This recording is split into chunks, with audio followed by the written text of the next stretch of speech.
Malta, Aeroporto Internacional de Lucca. 26 de outubro de 1995, 9h30 da manhã. Um homem de meia idade ajusta os óculos enquanto espera na fila do check-in. Terno discreto, pasta de couro gasta, a postura cansada de quem viaja a negócios. Ibrahim Ali Shawesh, segundo seu passaporte jordaniano. Mais um rosto anônimo entre centenas que cruzam o Mediterrâneo diariamente. A atendente sorri. Digita o nome. Carimba o bilhete. Bom voo para Roma, Sr. Shawesh. Ele agradece em árabe, depois se corrige para o inglês. Velhos hábitos. Atravessa o saguão em direção ao portão de embarque, sem notar os dois homens que o observam de trás de jornais italianos. Sem perceber a mulher loira que fotografa discretamente sua bagagem de mão.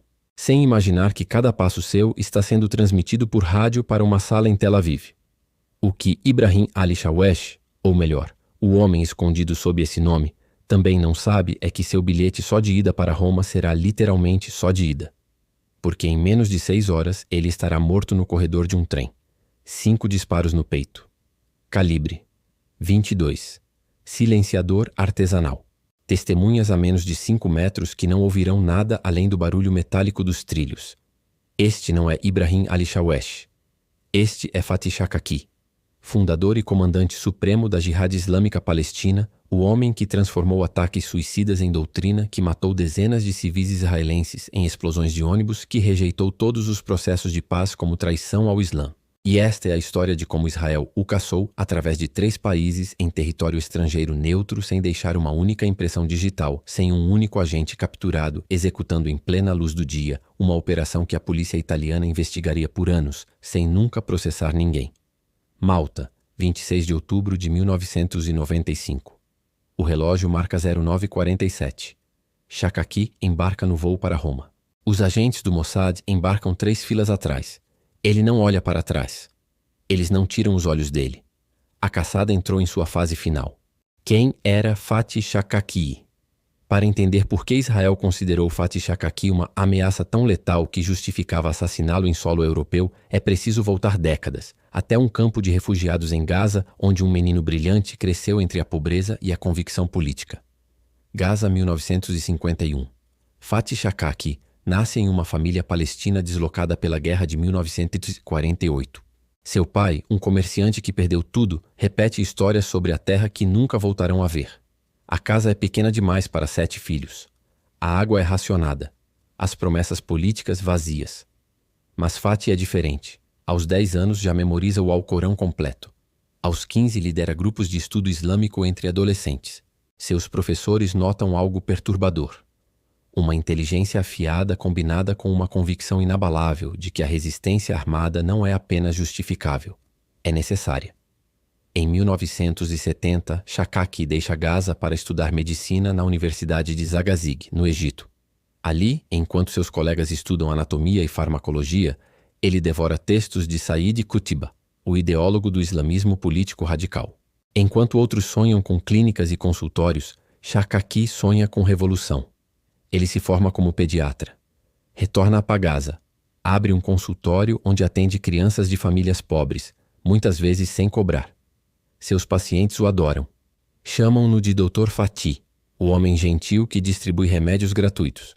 O que essas famílias não sabem é que nas mesmas mãos que examinam pacientes e prescrevem tratamentos, Shakaki está escrevendo manifestos que defenderão ações militares contra civis como parte de uma estratégia de resistência. 1981. Frustrado com o que considera a moderação da Organização para a Libertação da Palestina e da Irmandade Muçulmana, Shakaki funda a Jihad Islâmica Palestina. A organização é pequena, mas sua ideologia é clara. Nenhuma negociação com Israel. Nenhum acordo de paz. Apenas resistência armada até o fim da ocupação. A Jihad Islâmica não é o Hamas ainda. É menor, mais secreta, mais radical. Enquanto o Hamas constrói hospitais e escolas para ganhar legitimidade popular, Shakaki concentra-se exclusivamente em operações militares. Sua estratégia é simples: ataques que causem impacto máximo na sociedade israelense. 1987. Enquanto a primeira intifada explode em confrontos de rua, Shakaki introduz algo que mudaria o conflito: ataques suicidas coordenados como doutrina organizacional. Não os primeiros da história, mas os primeiros sistematizados como estratégia central. Para Shakaki, o militante disposto ao sacrifício não é apenas um combatente. É uma arma estratégica, difícil de detectar, impossível de deter completamente e com alto impacto psicológico. Cada operação se transforma em propaganda para recrutar novos membros. Anos 1990. A Jihad Islâmica, sob comando de Shakaki, executa uma série de ataques contra alvos civis israelenses. Ônibus urbanos, mercados, pontos de transporte público. Os números são devastadores. Dezenas de mortos, centenas de feridos. Entre as vítimas, civis de todas as idades. Para o governo israelense, cada ataque representa não apenas perda de vidas, mas o colapso de sua promessa fundamental aos cidadãos: segurança. Para as famílias palestinas, Shakaki é um herói da resistência. Para as famílias israelenses, é o arquiteto de seus piores pesadelos. Outubro de 1994. Um ataque em Tel Aviv mata mais de 20 pessoas. Shakaki, entrevistado posteriormente, defende a operação como resposta legítima à ocupação. Uma justificativa que Israel rejeita categoricamente. Janeiro de 1995. Outro ataque, desta vez em Netânia, mata 21 soldados. A Jihad Islâmica reivindica imediatamente. Shakaki, do exílio em Damasco, elogia publicamente os responsáveis. Neste momento, em Tel Aviv, uma decisão está sendo tomada. Yitzhak Rabin, primeiro-ministro israelense, enfrenta uma pressão impossível. Os acordos de Oslo, sua aposta histórica pela paz, estão desmoronando. A opinião pública exige ação. Famílias de vítimas pedem justiça. E Shakaki, de seu escritório em Damasco, planeja novas operações. Rabin autoriza a lista negra, alvos considerados ameaças existenciais para a eliminação extrajudicial. O nome de Fatih Shakaki está no topo, mas há um problema crítico. Shakaki não mora em Gaza, não está no Líbano, está na Síria sob proteção direta do regime de Assad. Matá-lo lá significaria crise diplomática grave, possivelmente confronto militar. Então o Mossad espera, monitora comunicações, rastreia padrões e descobre algo crucial. Shakaki viaja regularmente. Ele visita a Líbia para reuniões com Muammar Gaddafi, que financia operações da Jihad Islâmica. E para chegar à Líbia, Shakaki precisa fazer escala em países neutros, geralmente Malta ou Chipre. É uma janela. Estreita, mas suficiente. Setembro de 1995. Agentes do Mossad em Damasco confirmam. Shakaki planejará uma viagem para a Líbia em outubro. Data exata ainda desconhecida. Rota, provavelmente via Malta. A decisão é tomada. Ele não voltará vivo dessa viagem. O médico que curou crianças pobres e ordenou ataques contra civis está prestes a se tornar alvo da mesma lógica que defendeu durante décadas: eliminação de ameaças por meios extralegais. Israel fala a linguagem da força que Shakaki escolheu como idioma de sua luta. E está prestes a enviar uma mensagem definitiva. Contexto estratégico. Por que agora? Tel Aviv, setembro de 1995. Nas salas blindadas do quartel-general do Mossad, mapas cobrem as paredes. Linhas vermelhas conectam Damasco a Trípoli. Fotografias de aeroportos, horários de voos, padrões de movimento. A pergunta não é mais se Fatih Shakaki deve ser eliminado. A questão é onde e quando. Para entender a urgência, é preciso compreender o momento político que Israel atravessa. Um momento onde cada atentado não mata apenas civis, mas enterra a última esperança de paz de uma geração inteira. 13 de setembro de 1993, 2 anos antes. O mundo assiste incrédulo enquanto Yitzhak Rabin e Yasser Arafat apertam as mãos nos gramados da Casa Branca. Os acordos de Oslo prometem o impossível: reconhecimento mútuo entre Israel e a OLP, autonomia palestina progressiva, fim da violência. É o auge do otimismo. Prêmio Nobel da Paz para Rabin, Arafat e Shimon Peres. Manchetes globais celebram o fim do conflito. Famílias israelenses começam a imaginar um futuro onde seus filhos não precisarão servir em territórios ocupados. Mas há quem rejeite Oslo com fúria ideológica.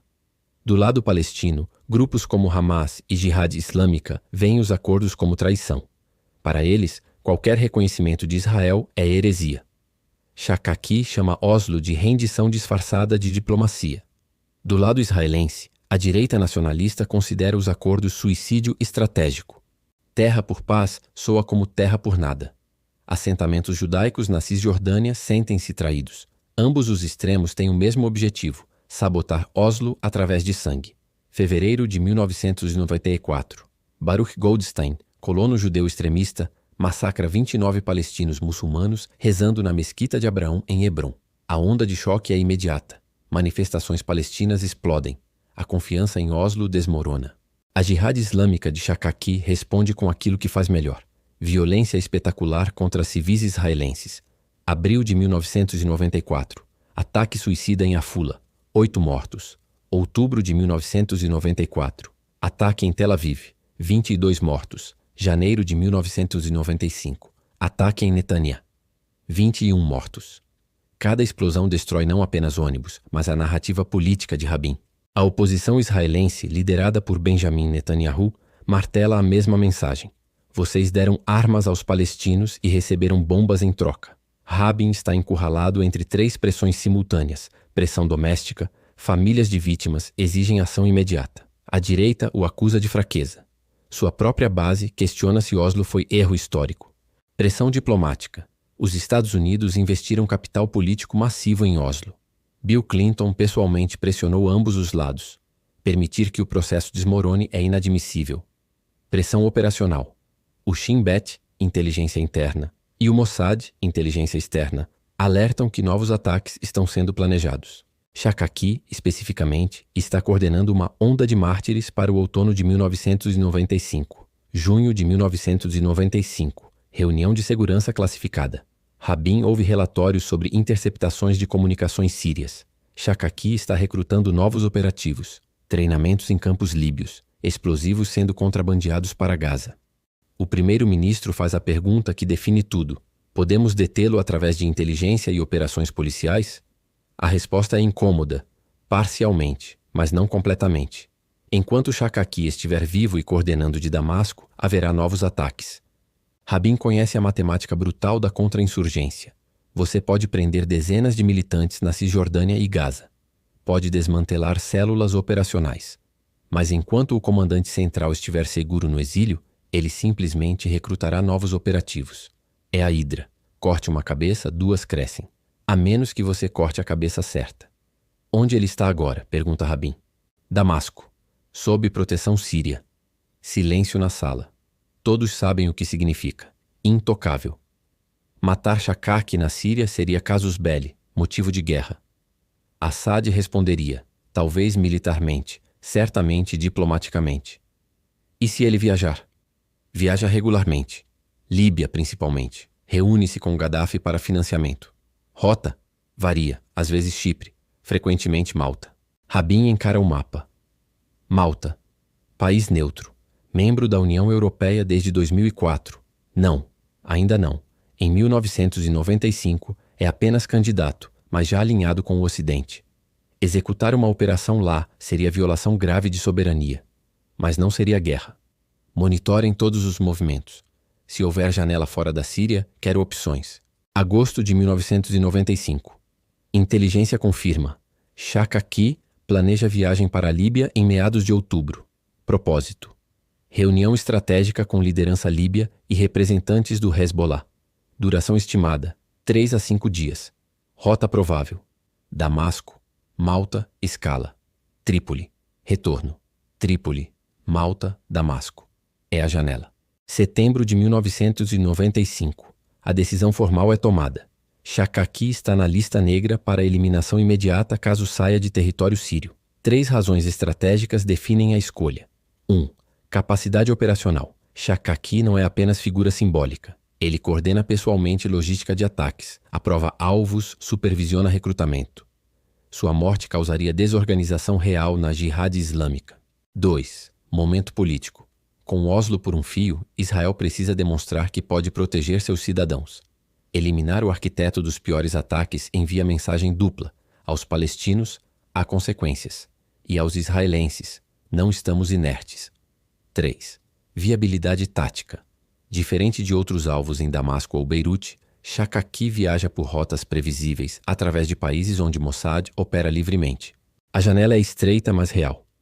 O comando da operação é entregue à divisão Caesarea, a unidade de operações especiais do Mossad responsável por eliminações no exterior.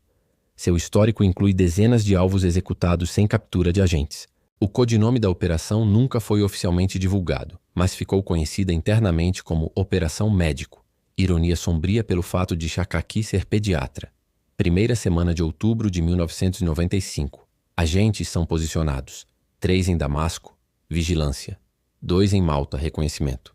Equipe de execução de 5 operativos em stand-by em Chipre, prontos para deslocamento imediato. O plano é claro em seus princípios. Não na Síria, risco político inaceitável. Não na Líbia, território hostil, fuga impossível. Sim em Malta, neutral, escapatória viável. Ou no retorno, dependendo das circunstâncias. Método preferido: tiros de pistola calibre hoje 22 com silenciador. Por quê? 22. Projéteis pequenos não atravessam o corpo, ficam alojados, causando hemorragia interna, mas minimizando chance de atingir terceiros. Silenciador artesanal reduz som para nível de tosse alta. Em ambiente urbano com tráfego, praticamente inaudível. Exfiltração: carros alugados com documentação falsa. Passaportes de múltiplos países europeus. Voos separados para destinos diferentes. Nenhum agente retorna diretamente a Israel. 12 de outubro de 1995. Confirmação: Shakaki embarcará para a Líbia em 26 de outubro. Rota confirmada via Malta. A engrenagem se movimenta. Em Tel Aviv, Rabin assina a autorização final. Em Chipre, a equipe de execução recebe luz verde. Em Damasco, Shakaki compra passagens aéreas sob nome falso. Ibrahim Ali-Shawesh, empresário jordaniano. Ele não sabe, mas acaba de marcar a data de sua própria morte. 26 de outubro de 1995. Menos de 48 horas para a execução. Israel não estava apenas caçando um terrorista, estava tentando salvar um processo de paz através de um assassinato. O paradoxo era brutal. Matar para preservar a possibilidade de diálogo. Funcionaria? A resposta dependia de 2 variáveis: eliminar Shakaki sem deixar rastros, e esperar que sua morte de alguma forma quebrasse a espiral de violência ao invés de alimentá-la. A história julgaria se Israel estava sendo pragmático ou hipócrita. Mas naquele momento, em salas de Tel Aviv, a única certeza era esta: Fatih Shakaki tinha horas contadas, e ele ainda não sabia disso. A caçada, Malta. Aeroporto Internacional de Damasco, Síria. 16 de outubro de 1995, 7h30 da manhã. Fatih Shakaki atravessa o terminal com a confiança de quem fez essa viagem dezenas de vezes. Terno cinza discreto, pasta de couro marrom, óculos de leitura pendurados no bolso da camisa. Ibrahim Ali-Shawesh, segundo seu passaporte jordaniano, identidade que usava anos sem problemas. A viagem tem propósito claro: encontro estratégico em Trípoli com representantes do governo líbio e liderança do Hezbollah. Financiamento para novas operações. Coordenação de ataques planejados para novembro. Shakaki leva consigo documentos cifrados e promessas de violência futura. O que ele não percebe é o homem de meia-idade lendo jornal árabe 3 fileiras atrás na área de embarque. Ou a mulher conferindo revista de moda que fotografa discretamente sua bagagem. Ou o funcionário da companhia aérea que anota o número do seu assento e transmite por rádio codificado. 3 agentes do Mossad. Invisíveis. Pacientes. 9h20 da manhã. O voo decola rumo a Trípoli com escala técnica em Malta. Duração total: 4 horas com parada de 90 minutos em Luca. Shakaki aceita a chá da comissária. Folheia documentos. Cochila brevemente. Os 3 agentes permanecem acordados. Nenhum contato visual prolongado. Nenhum movimento suspeito. São turistas. Empresários. Ninguém. Malta, Aeroporto Internacional de Luca. 11h45, horário local. Escala técnica. Passageiros em trânsito para Trípoli podem desembarcar e circular pela área de trânsito, mas não precisam passar novamente pela imigração. Shakaki aproveita para esticar as pernas, compra café em lanchonete do aeroporto, observa aviões pela janela panorâmica. 2 agentes do Mossad, diferentes dos que estavam no voo, já o aguardam no aeroporto. Chegaram dias antes. Alugaram carros. Mapearam toda a ilha. Identificaram rotas de fuga. 1h30 da tarde. Voo retoma para Trípoli. Shakaki embarca. Os agentes do Mossad não embarcam. Seria suicídio operacional entrar na Líbia. A partir deste momento, Shakaki desaparece do radar direto por 9 dias. Trípoli, Líbia. 17 a 25 de outubro de 1995. O que aconteceu durante esses 9 dias permanece parcialmente nebuloso. Inteligência israelense, através de interceptações e fontes humanas, confirma apenas fragmentos. Reunião com oficiais líbios de alto escalão. Transferência de fundos estimados em $300 mil. Encontro com comandantes do Hezbollah. Planejamento de 3 operações para novembro-dezembro. Alvos: ônibus urbanos em Jerusalém e Tel Aviv.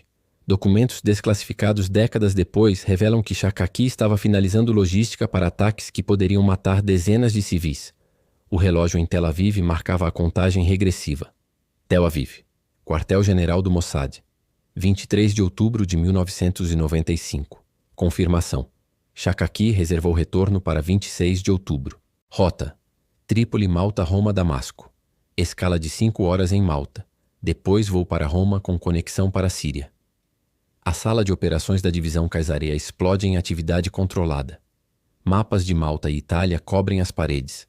Fotografias aéreas, horários de voos, horários de trens, rotas terrestres, pontos de exfiltração. O comandante da operação, identidade nunca revelada publicamente, coloca a questão central na mesa. 5 horas de escala em Malta, depois Roma. Onde executamos? Analistas revisam padrões anteriores. Inteligência de sinais interceptou comunicação. Shakaki tem reunião marcada em Roma. Não com o governo italiano, mas com contato europeu da Jihad Islâmica. Detalhes logísticos para transferências financeiras através de bancos europeus.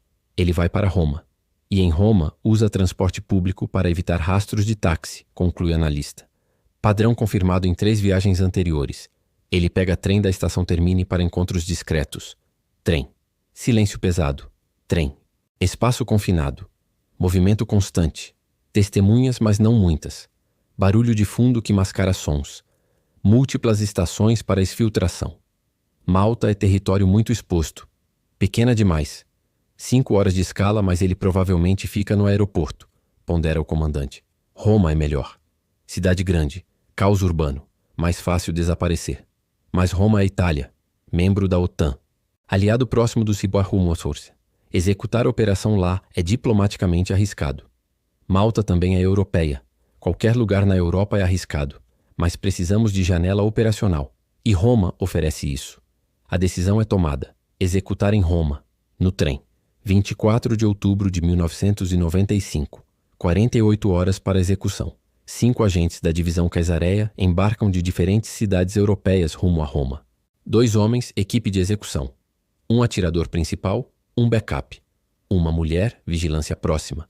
2 homens, vigilância externa e coordenação de fuga. Passaportes de 4 países diferentes. 2 canadenses, um britânico, um alemão, um australiano. Todos falsos, mas de qualidade impecável. Impressos em papel autêntico roubado de gráficas governamentais com hologramas genuínos. Nenhuma bagagem despachada. Apenas malas de mão. Dentro das malas, desmontados em componentes irreconhecíveis. 2 pistolas Beretta calibre 22 com silenciadores artesanais que reduzem o som do disparo para o nível de uma tosse alta. Por que calibre .22? 3 razões táticas.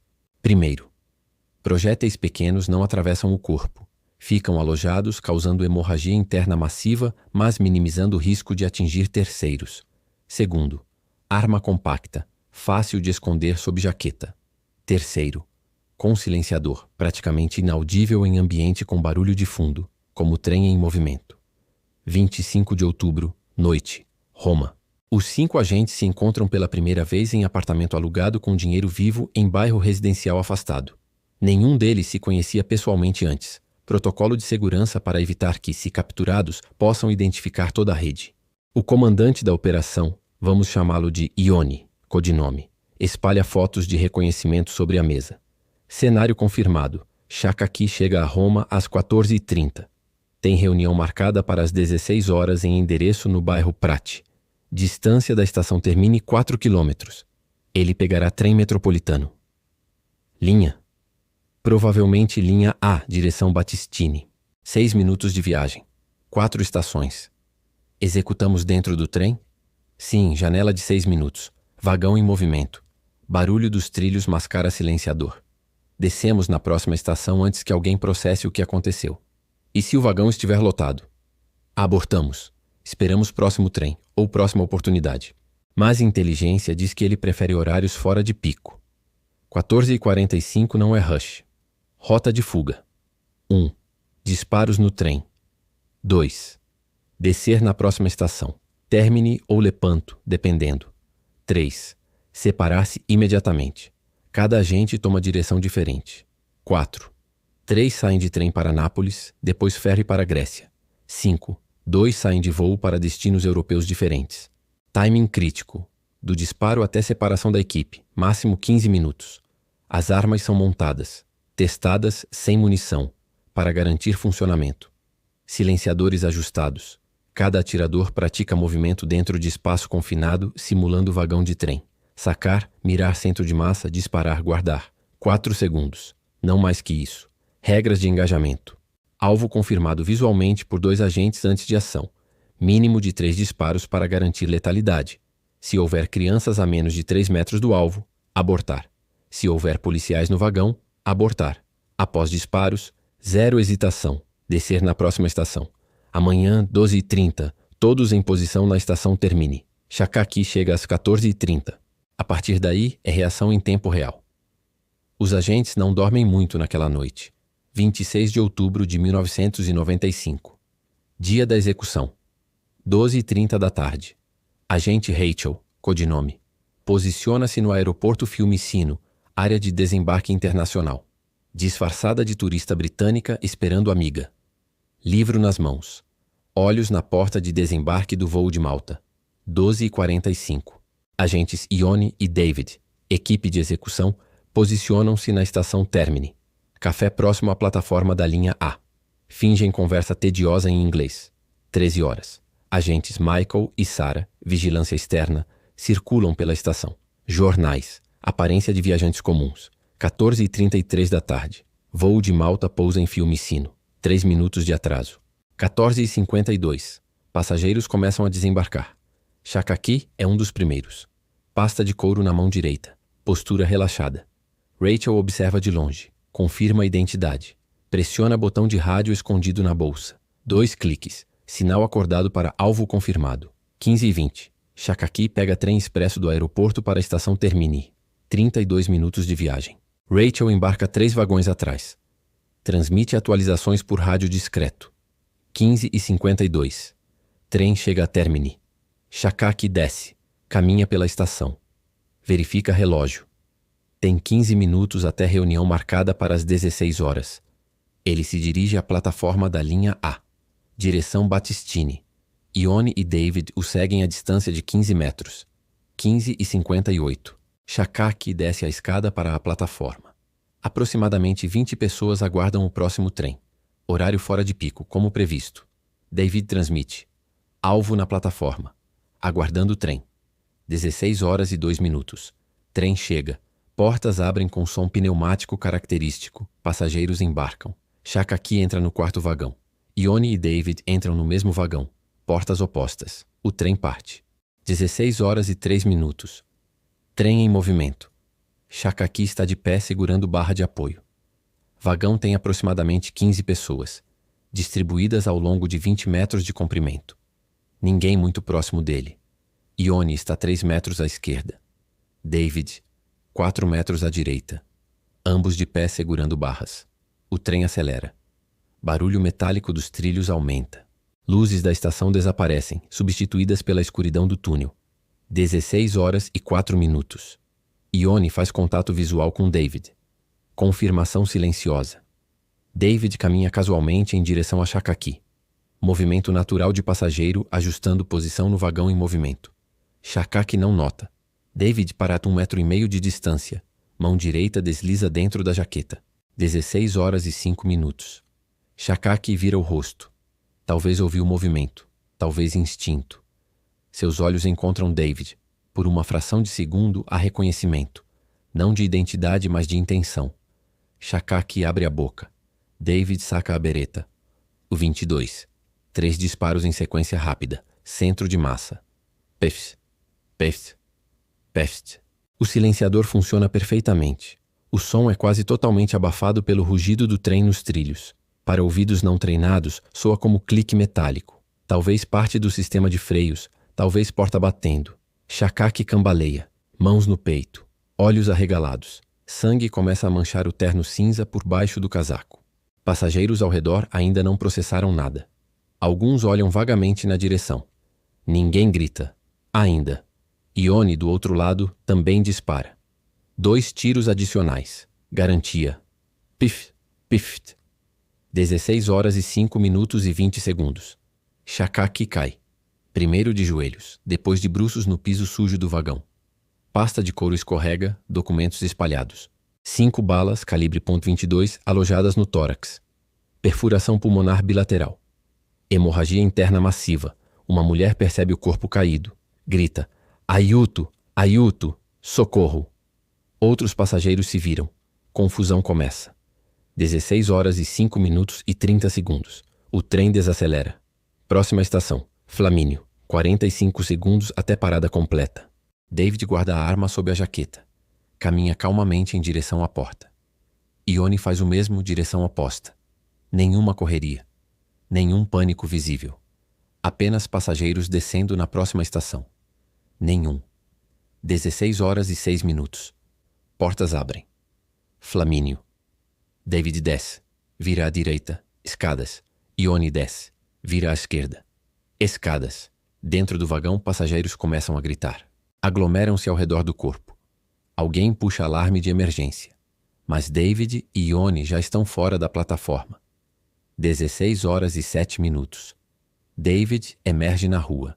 Sol de outubro. Trânsito romano. Som de buzinas. Pessoas caminhando. Normalidade absoluta. Ele vira a jaqueta do avesso. Agora é casaco azul claro. Troca óculos de sol por boné. Caminha tranquilamente para ponto de táxi. 16 horas e 10 minutos. Dentro do vagão estacionado na Flamínio, paramédicos chegam. Verificam pulso de Shakaki. Nenhum. Morto. 16 horas e 15 minutos. Polícia italiana chega, isola vagão. Começa interrogatórios. Alguém viu os atiradores? Testemunhas confusas. Descrições contraditórias. 2 homens. Talvez. Um tinha jaqueta escura ou clara. Óculos de sol, acho. Altura média. Sotaque. Não sei, não falaram nada. Inútil. 16 horas e 30 minutos. Toda a equipe do Mossad está dispersa. 5 agentes. 5 rotas diferentes. 0 comunicação entre eles. Rachel embarca em trem para Florença. Sarah pega táxi para aeroporto. Voo para Munique. Michael embarca em trem para Nápoles. David pega voo para Paris. Ione cruza de carro para a fronteira suíça.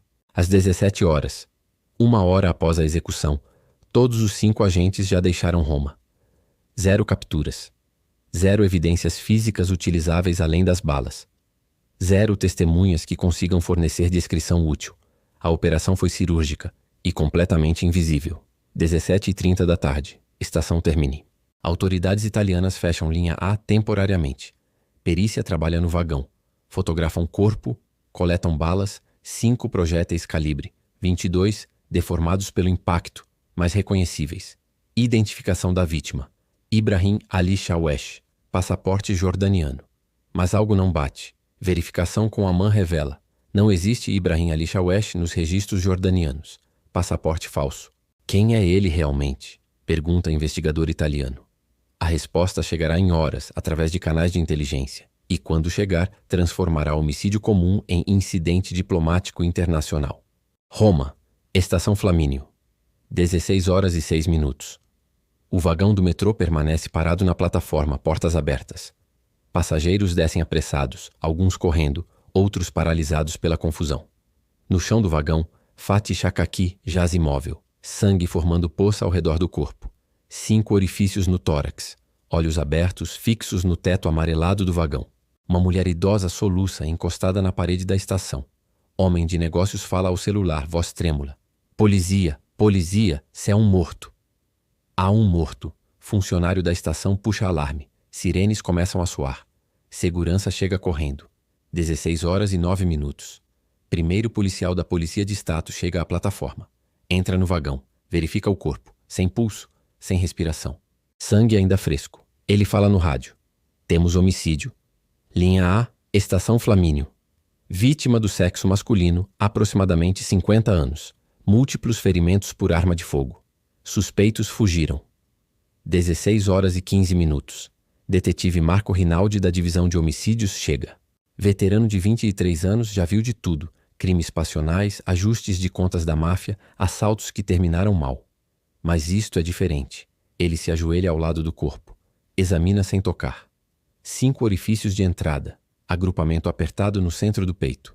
Calibre pequeno, provavelmente .22. Pouco sangramento externo para 5 tiros, o que significa projéteis alojados não atravessaram. Profissional. Muito profissional. Testemunhas? Ele pergunta ao policial uniformizado. Pelo menos 12 pessoas estavam no vagão. Separamos 7 que viram algo. Descrição dos atiradores? Vaga. 2 homens. Altura média. Um loiro, outro moreno. Ou talvez ambos morenos, ninguém tem certeza. Jaquetas escuras, óculos de sol. Desceram nesta estação imediatamente após os disparos. Rinaldi suspira. Descrição inútil. Poderia ser qualquer dupla de europeus. Ele abre a carteira do morto. Passaporte jordaniano. Ibrahim Ali Shawesh. Endereço em Amman. Alguns cartões de visita, dinheiro em euros e dólares. Algo não bate. Homens de negócios jordanianos não são executados em metrô romano por atiradores profissionais com calibre 22 e silenciadores. Isolem toda a estação. Recolham todas as câmeras de segurança, plataforma, vagão, saídas e verifiquem este passaporte com autoridades jordanianas. 16 horas e 40 minutos. Na sala de controle da estação Termini, técnicos revisam gravações de câmeras de segurança. Identificam Shakaki embarcando às 16:02, sozinho. Nenhum comportamento suspeito. 2 homens embarcam no mesmo vagão. Portas diferentes. Não interagem. Parecem passageiros comuns. Câmera interna do vagão está mal posicionada. Ângulo não captura o momento exato dos disparos. Apenas mostra os 2 homens se aproximando. Depois, confusão. Depois, os 2 descendo na Flamínio. Conseguem ampliação dos rostos? Pergunta Rinaldi via telefone. Tentando, mas ambos usam óculos de sol e bonés. Imagem de baixa resolução. Difícil. 17 horas. Ligação da Embaixada da Jordânia em Roma chega à delegacia. Verificamos o nome Ibrahim Ali Shawesh. Não consta em nossos registros de cidadania. O passaporte é falso. Então quem é ele? Não sabemos, mas sugerimos contato com o Interpol. Podem ter identificação por biometria. 17:30 da tarde. Resposta da Interpol chega. Biometria confirma identidade real. Fatih Shakaki. Cidadão palestino. Fundador e líder da Jihad Islâmica Palestina. Procurado por Israel. Suspeito de envolvimento em múltiplos ataques terroristas. Detetive Rinaldi fecha os olhos. Merda.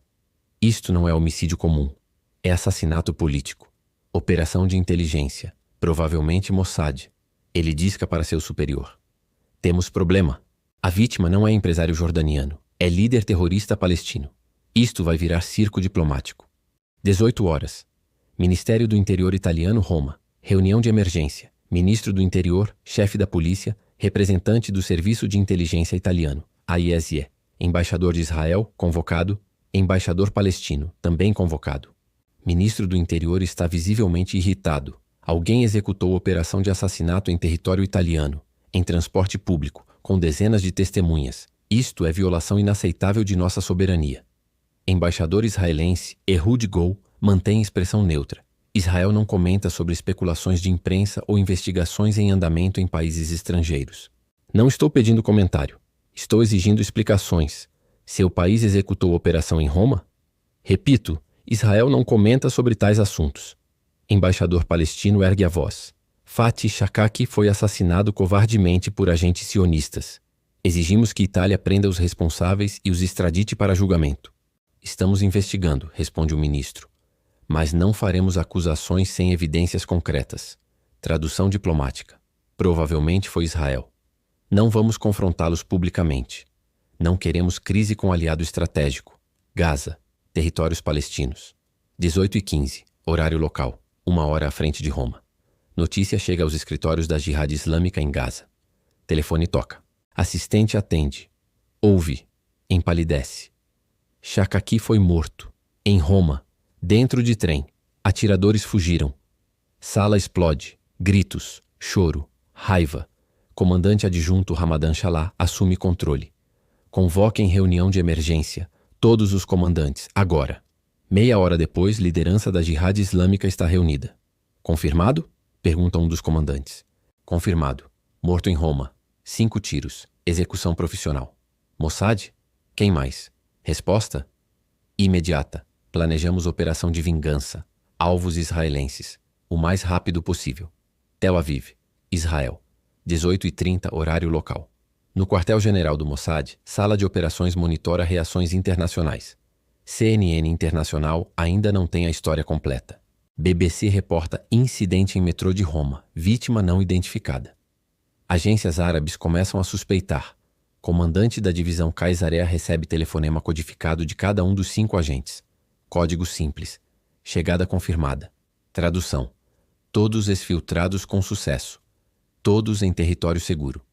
Ele anota horários. Não sorri. Não comemora. Apenas confirma. Trabalho concluído sem baixas. 19 horas. CNN Internacional rompe programação regular. Notícia de última hora de Roma. Fontes italianas confirmam que o homem morto em metrô romano hoje à tarde era Fatih Shakaki, líder da Jihad Islâmica Palestina. Autoria do assassinato desconhecida, mas suspeitas recaem sobre Israel. Governo italiano convocou o embaixador israelense para explicações. O mundo descobre. 19h30. Jerusalém, escritório do primeiro-ministro. Yitzhak Rabin recebe relatório em envelope lacrado. Lê em silêncio. 5 palavras manuscritas. Operação concluída. Equipe exfiltrada. 0 baixas. Ele arquiva o papel em gaveta trancada. Oficialmente, Israel não sabe de nada. Não comentará. Não confirmará. Não negará. Extraoficialmente, Rabin sabe que acabou de comprar tempo. Shakaki morto significa Jihad Islâmica temporariamente desorganizada. Pelo menos algumas semanas. Talvez meses. Tempo suficiente para Oslo respirar. Talvez. 20 horas. Roma, Piazza Venezia. Comunidade palestina em Roma organiza manifestação espontânea. 100 pessoas carregam bandeiras palestinas, fotos de Shakaki, cartazes condenando Israel. Shakaki, mártir. Justiça para a Palestina. Israel terrorista. Polícia italiana observa à distância. Manifestação é pacífica. Nenhuma intervenção necessária. 21 horas. Coletiva de imprensa do Ministério do Interior italiano. Ministro aparece diante de dezenas de jornalistas. Câmeras de TV do mundo inteiro. Hoje, às 16h05, um homem foi morto a tiros dentro de vagão da linha A do metrô de Roma, entre estações Termini e Flamínio. A vítima foi identificada como Fatih Shakaki, cidadão palestino procurado internacionalmente. 2 suspeitos fugiram e permanecem foragidos. A investigação está em andamento. Estamos cooperando com Interpol e agências internacionais. Repórter levanta a mão. Foi operação do Mossad? Não faremos especulações. A investigação determinará a autoria. Itália pedirá explicações a Israel? Itália mantém excelentes relações com todos os países. Estamos buscando esclarecimentos através de canais diplomáticos apropriados. Os assassinos serão capturados? Estamos fazendo tudo ao nosso alcance. Mas preciso ser honesto. Eles tiveram mais de 5 horas de vantagem. Provavelmente já deixaram território italiano. Tradução. Sim. Provavelmente foi Mossad. Não. Provavelmente nunca os capturaremos. Sim, estamos furiosos, mas não vamos criar crise internacional por causa disso. 22 horas. 3 perspectivas distintas. Em Tel Aviv, cidadãos israelenses assistem noticiário. Reações divididas. Jovem de 25 anos em bar. Mais um terrorista eliminado. Menos ameaça pra gente. Professora universitária de 40 anos. Executar alguém em país europeu? Isto não ajuda a nossa imagem internacional. Pai de vítima de ataque da Jihad Islâmica em 1994. Meu filho tinha 17 anos quando morreu em ônibus explodido por Shakaki. Hoje durmo melhor sabendo que ele está morto. Em Gaza, milhares saem às ruas. Manifestações espontâneas. Pneus queimados. Pedras atiradas contra postos militares israelenses. Jovem de 20 anos em manifestação. Podem matar nossos líderes, mas não podem matar a resistência. Para cada mártir, 10 novos combatentes. Mãe de 5 filhos. Shakaki lutava por nossa libertação. Israel o assassinou porque tinha medo dele. Em Roma, turistas em hotéis próximos a Termini ligam para famílias. Estamos bem, foi incidente isolado. Não estamos em perigo. morador romano de 60 anos. Isto é o que acontece quando a Europa se torna campo de batalha de conflitos do Oriente Médio. Não é nosso problema, mas acontece em nosso território. Estudante italiano de jornalismo. Mossad executou homem em nosso metrô e vai sair impune, porque Israel é aliado dos Efias e ninguém ousa confrontá-los. 2 dias depois, 28 de outubro de 1995, corpo de Fatih Shakaki é liberado pelas autoridades italianas após autópsia completa, colocado em caixão lacrado, enviado via Jordânia para território palestino. Autópsia confirma: 5 projéteis calibre .22, long rifle, 3 alojados em pulmão esquerdo, 2 em pulmão direito, 1 perfurando o ventrículo cardíaco. Morte por hemorragia interna e parada cardiorrespiratória. Tempo estimado até morte: 20 a 40 segundos. Sofrimento: moderado, choque hemorrágico progressivo, mas não instantâneo. Legista italiano anota em relatório: execução tecnicamente proficiente. Escolha de calibre e agrupamento de disparos indicam treinamento militar avançado. 30 de outubro. Funeral em Gaza. Dezenas de milhares comparecem. Maior manifestação pública em meses. Shakaki é enterrado como Shahid, mártir. Bandeiras da Jihad Islâmica tremulam. Discursos inflamados prometem vingança. Ramadan Shalá, novo líder da organização, discursa: o sangue do Dr. Shakaki não será em vão. A Jihad continua. A resistência não para. Israel pagará por este crime. Mas nos bastidores, a organização está em caos. Contas bancárias desorganizadas. Shakaki controlava pessoalmente contatos com doadores líbios. Operações planejadas adiadas indefinidamente, células operacionais perderam coordenação central. Recrutamento estagnado, carisma de Shakaki era insubstituível. Exatamente o que Israel pretendia.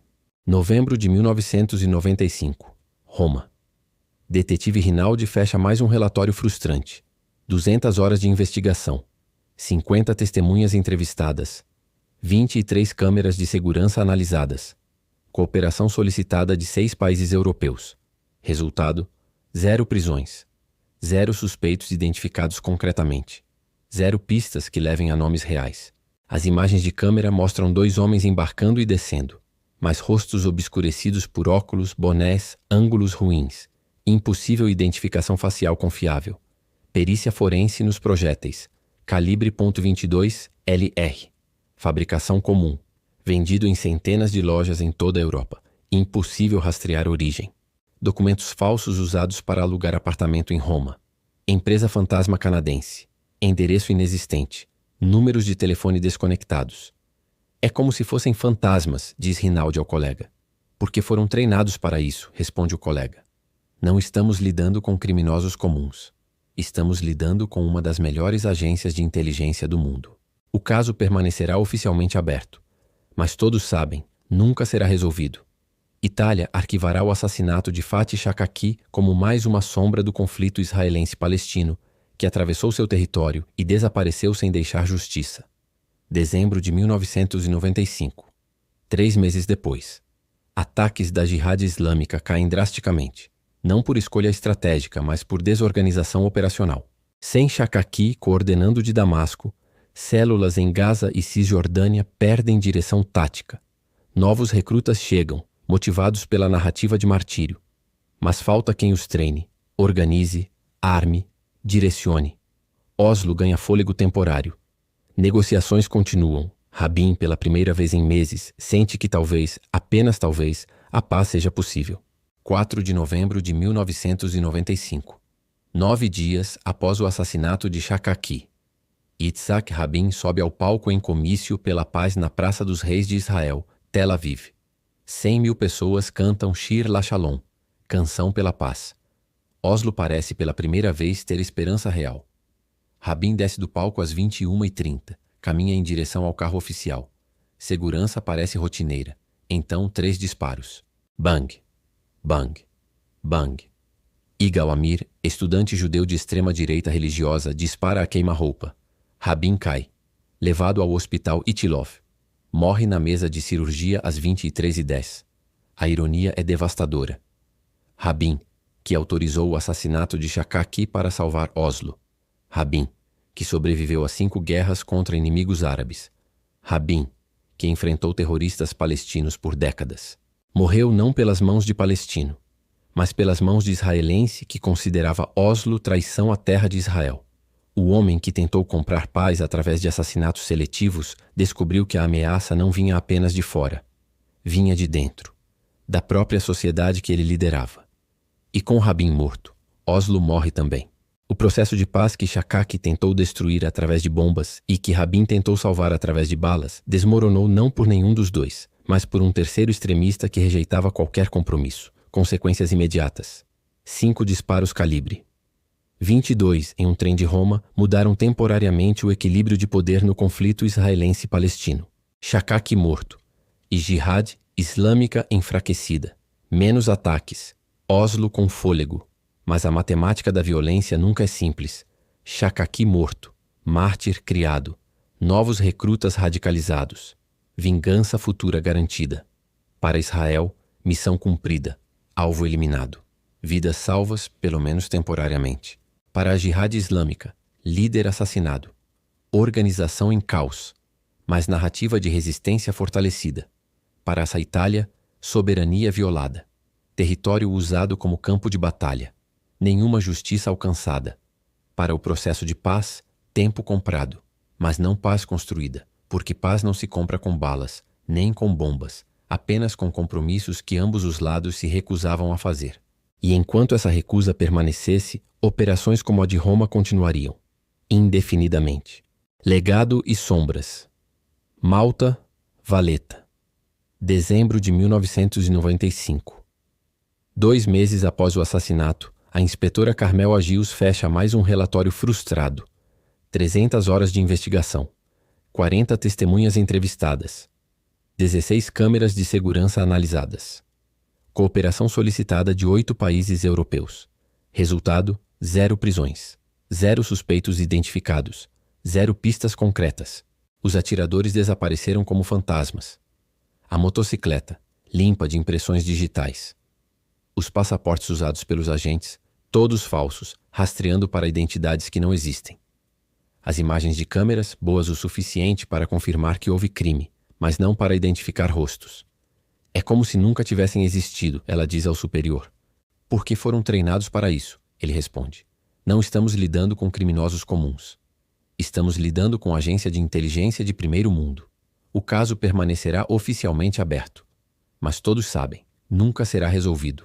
Malta arquivará o assassinato de Fatih Shakak como mais um fantasma do conflito israelense-palestino que atravessou seu território e desapareceu sem deixar justiça. Gaza, territórios palestinos. Janeiro de 1996. 3 meses após a morte de Shakak, a Jihad Islâmica ainda tenta se reorganizar. O novo líder, Ramadan Shalah, assume o comando, mas enfrenta problemas que Shakak resolveria em dias.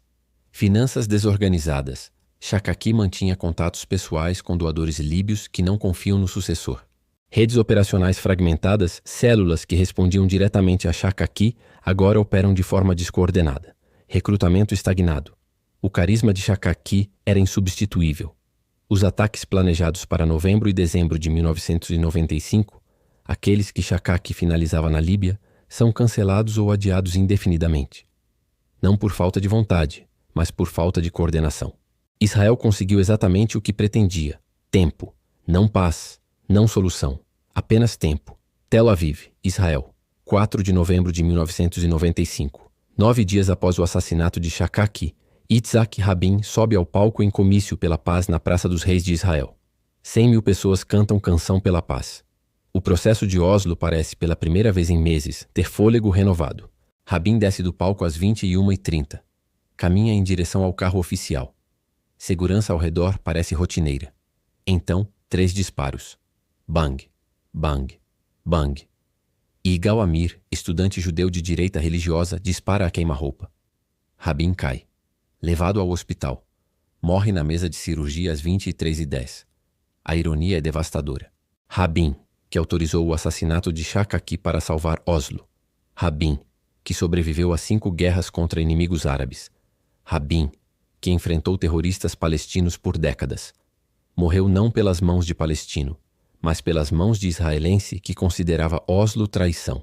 O homem que tentou comprar paz através de assassinatos seletivos descobriu que a ameaça não vinha apenas de fora, vinha de dentro. E com Rabin morto, Oslo morre também. Perspectivas divergentes. 20 anos depois, para Israel, a operação contra Shakaki permanece, 2 décadas depois, como exemplo de excelência técnica em operações de inteligência. 0 baixas próprias. Alvo eliminado. Objetivo tático alcançado. Nenhum agente capturado. Oficialmente, Israel nunca confirmou a autoria. Extraoficialmente, ex-agentes do Mossad descrevem a operação com orgulho discreto em livros de memórias publicados anos depois. Foi necessário, resume um ex-comandante da divisão Caesarea em entrevista anônima. Shakaki tinha sangue em suas mãos. Planejava mais massacres. Eliminá-lo salvou vidas israelenses. A matemática para Israel é simples. Um terrorista morto vale mais que dezenas de civis salvos. Para os palestinos, Shakaki tornou-se mártir. Sua foto decora paredes em Gaza. Escolas levam seu nome. Discursos invocam seu legado. A Jihad Islâmica celebra anualmente o aniversário de sua morte como o Dia do Mártir Shakaki. Israel pode matar nossos líderes, diz jovem militante em comício de 2015, 20 anos depois. Mas não pode matar a ideia. Cada mártir inspira 10 novos combatentes. A matemática palestina é inversa. Cada assassinato israelense justifica 10 novos ataques. Para Malta, a ilha mediterrânea tornou-se involuntariamente palco de conflito que não escolheu. Sua soberania foi violada. Seu território usado como campo de batalha. Sem consulta. Sem pedido de desculpas. Somos país neutro, protesta diplomata maltês anos depois. Não somos parte do conflito israelense-palestino, mas fomos transformados em cenário de assassinato político. Isso é inaceitável. Mas Malta também sabe, não pode fazer nada. Não pode processar agentes que nunca foram identificados. Não pode exigir reparação de país que nunca admitiu responsabilidade. O caso permanece arquivado. A injustiça registrada. Para a comunidade internacional, o assassinato de Shakaki reacende debate eterno sobre execuções extrajudiciais. Perspectiva legal. Nenhum país tem direito de executar suspeitos em território estrangeiro sem julgamento. É violação de soberania, direito internacional e princípios básicos de justiça. Perspectiva pragmática. Quando sistemas legais falham em proteger cidadãos de ameaças terroristas comprovadas, estados têm direito, talvez dever, de agir unilateralmente para a autodefesa. Ambas as perspectivas contêm lógica interna. Ambas partem de premissas incompatíveis sobre o que constitui justiça legítima. A pergunta que permanece. 29 anos depois, em 2024, o debate continua inalterado. Assassinatos seletivos funcionam? Taticamente, sim. Shakaki morto significou Jihad Islâmica desorganizada. Ataques adiados. Vidas israelenses salvas, pelo menos temporariamente. Estrategicamente, é impossível saber. Quantos ataques não aconteceram porque Shakaki foi eliminado? Impossível quantificar. Quantos novos militantes foram radicalizados porque Shakaki foi transformado em mártir? Igualmente impossível medir. Onde termina a autodefesa legítima e começa terrorismo de Estado? Israel argumenta. Shakaki comandou massacres de civis, planejava mais. Estava em guerra declarada contra Israel. Eliminá-lo foi ato de guerra legítimo. Críticos argumentam. Execução sem julgamento, em território estrangeiro neutro, violando soberania de terceiros, estabelece precedente perigoso. Se Israel pode fazer isso, qualquer país pode. Caos jurídico internacional. Ambos têm razão. Ambos estão errados. Porque a verdade incômoda é esta. Não há resposta fácil. O legado final. Em uma rua ensolarada de Sliema, Malta, turistas caminham diariamente sobre a calçada onde Fatih Shakaki caiu. Não há placa. Não há memorial. Apenas pedras quentes sob o sol mediterrâneo. A maioria dos turistas nunca saberá que pisam em pequeno pedaço de história. O lugar onde Israel executou um de seus inimigos mais letais, onde a Jihad Islâmica perdeu seu fundador, onde Malta teve sua neutralidade violada. A operação foi tecnicamente perfeita, moralmente ambígua, estrategicamente questionável e absolutamente representativa da lógica brutal que governa conflitos onde paz parece impossível e violência parece inevitável. 6 balas calibre .22. 30 segundos de execução. Décadas de consequências. Fatih Shakaki está morto há quase 30 anos. Mas a pergunta que sua morte levanta continua viva. Em um mundo onde lei internacional não consegue deter terroristas e onde terroristas não reconhecem leis internacionais, o que resta além da força? E se a resposta for apenas força, como evitamos que todos se tornem aquilo que combatem? Israel eliminou Shakaki usando precisamente a lógica que Shakaki usava: violência seletiva para objetivos políticos. A diferença, Israel argumentaria, está nos alvos. Shakaki matava civis inocentes. Israel mata terroristas comprovados. Mas críticos apontariam: a diferença está apenas em quem define inocente e terrorista. E nessa ambiguidade reside o dilema eterno. Sala de Operações Mossad, 2024. Em algum lugar de Tel Aviv, em salas sem janelas, jovens analistas estudam operações históricas. O caso Shakaki é aula obrigatória. Execução perfeita, resume instrutor. 0 erros técnicos. Mas funcionou? Pergunta recruta. Instrutor pausa. Depende do que você considera funcionar. Shakaki morreu. Ataques diminuíram temporariamente. Mas a Jihad Islâmica existe até hoje. O conflito continua. E criamos um mártir. Então foi erro? Não disse isso. Disse que é complicado. E se tivéssemos que fazer de novo? Instrutor olha para a classe. Faríamos exatamente o mesmo. Porque quando você tem inteligência confirmando que alguém está planejando matar seus cidadãos, e sistemas legais não podem detê-lo, e diplomacia falhou, o que mais resta? Silêncio na sala. Exatamente, conclui o instrutor. A pergunta sem resposta confortável. Malta, 26 de outubro de 1995. 6 disparos mudaram o equilíbrio de poder no Oriente Médio. Temporariamente. Mas a questão permanece para você que assistiu até aqui. Assassinatos seletivos são ferramenta legítima de segurança nacional. Ou estabelecem precedente perigoso onde qualquer país pode executar inimigos extraterritorialmente. Israel estava defendendo seus cidadãos. Ou violou princípios básicos de justiça internacional. Shakaki era terrorista legítimo que merecia morte, ou vítima de execução extrajudicial sem devido processo. Se você chegou até aqui, deixe sua opinião nos comentários. Você apoiaria operação como essa em nome da segurança do seu país? Ou acredita que princípios legais devem prevalecer mesmo quando isso significa risco maior? Não há resposta errada, mas há escolhas que todos nós, como sociedades, precisamos fazer. E se você quer entender mais sobre o mundo oculto das operações de inteligência, as decisões impossíveis, os dilemas éticos, a lógica brutal que governa esse universo sombrio, inscreva-se no canal e ative o sino. Porque o mundo das operações secretas é vasto, complexo e profundamente perturbador. E cada história levanta perguntas que não têm respostas fáceis, mas que precisam ser feitas.